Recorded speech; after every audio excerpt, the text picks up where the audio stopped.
ఇదే కదా నీ కథ ముగింపులేనిదై సదా సాగదా ఇదే కదా నీ కథ ముగింపులేనిదై సదా సాగదా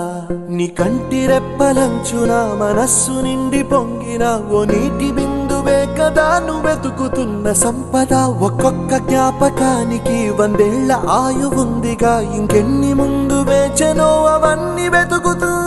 పదా మనుష్యులందు నీ కథ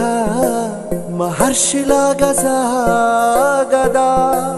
మనుష్యులందు నీ కథ మహర్షిలాగా సాగదా